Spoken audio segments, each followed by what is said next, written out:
Howdy everyone, it's Mr. SJ. Welcome back to my studio.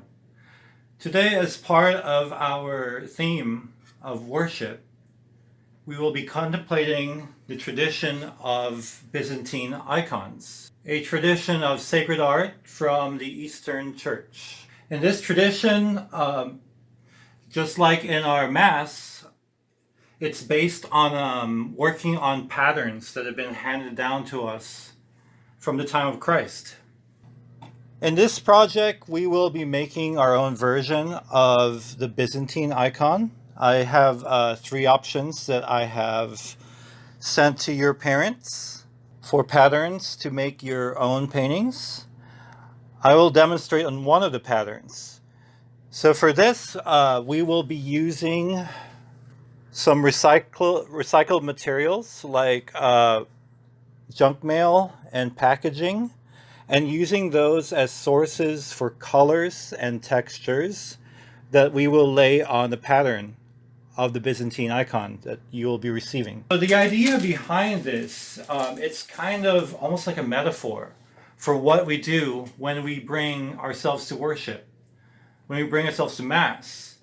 Just like mud becomes bricks, that then becomes architecture to house our liturgy.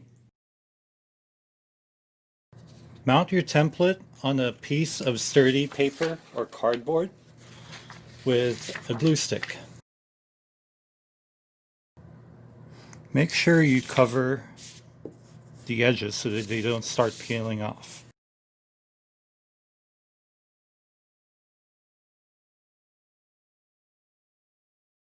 Determine what colors you need to fill in your composition. So for instance, I would like to use blue for Mary's robe here. So I'll be looking for that in the junk mail that I found in our mailbox. There you have it. You have a blue field.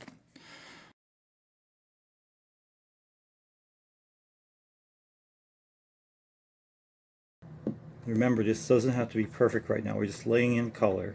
You can pull that out, create the edge of Mary's mantle.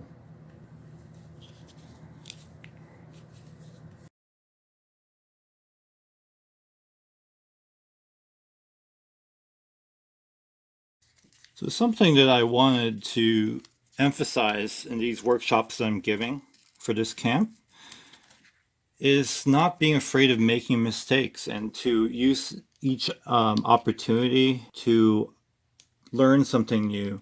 And that's just not learning something new from listening to me, but also from just making, because I myself, I'm learning as I go. This is actually the first time I've tried this technique. So this is, I don't know what this is exactly going to look like. I have some idea in my head.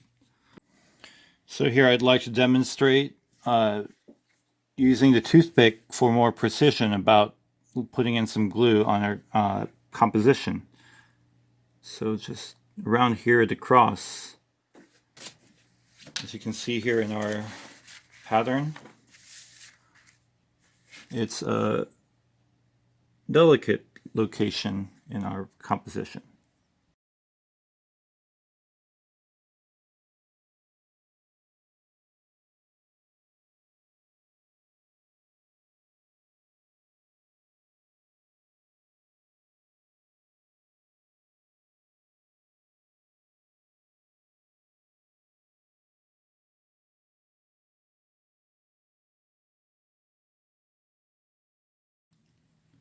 Okay, I'm almost done defining her veil.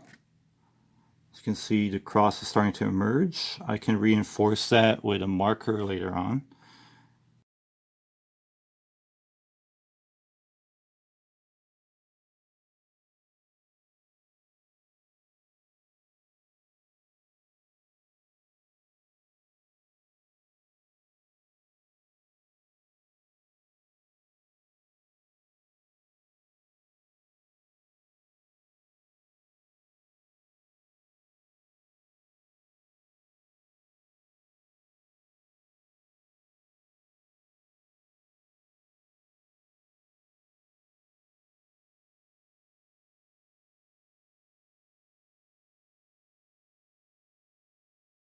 So this part is optional. I'm just adding this as for those of you who want to try it out. I'm going to be introducing gold leafing into our piece here.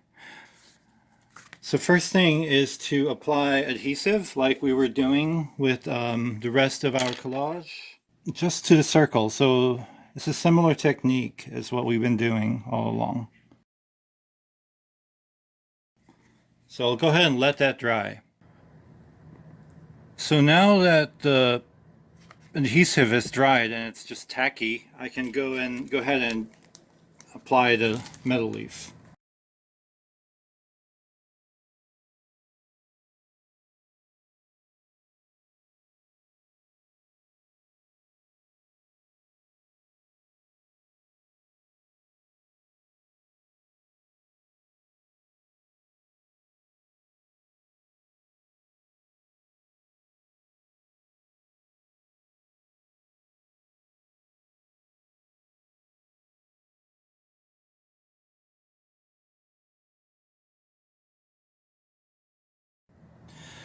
Next is to use markers to reinforce the lines of the composition.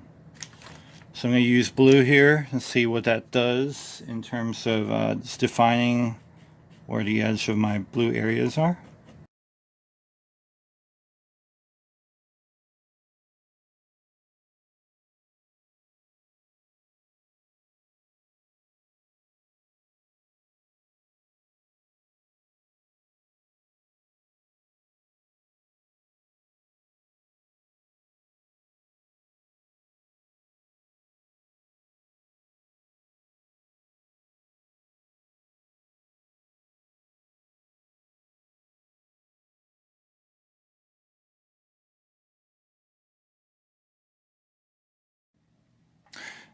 So now that we have the background, the halos, and the clothes laid down, what we have left is the flesh of the skin of the Virgin Mary and the baby Jesus here.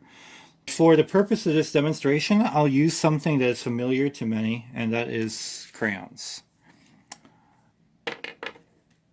So with crayons, I like figuring out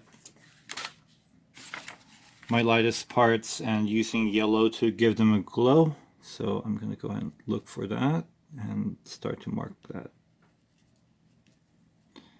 There are many ways to paint, to color using crayons, of course. It's a very democratic medium.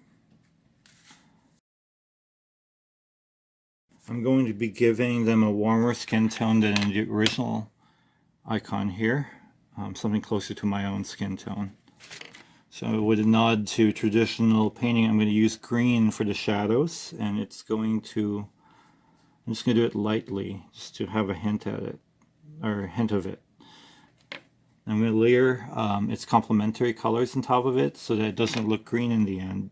So in traditional icons, you would actually paint the areas where the flesh would be with a green earth, a green earth pigment.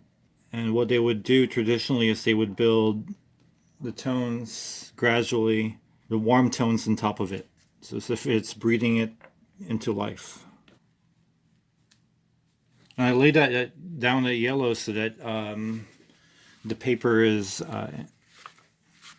suffused with the wax of the yellow, because it's going to be the lightest part. I don't want it to be in shadow, so that's the way to protect it from being in shadow.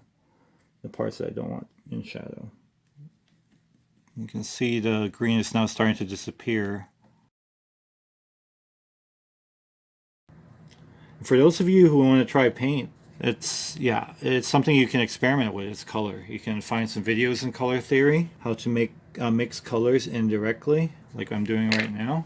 And next time you go to an art museum, see how different painters mix different colors and how they layer them. There's not just one way to do it. There are many ways to do it.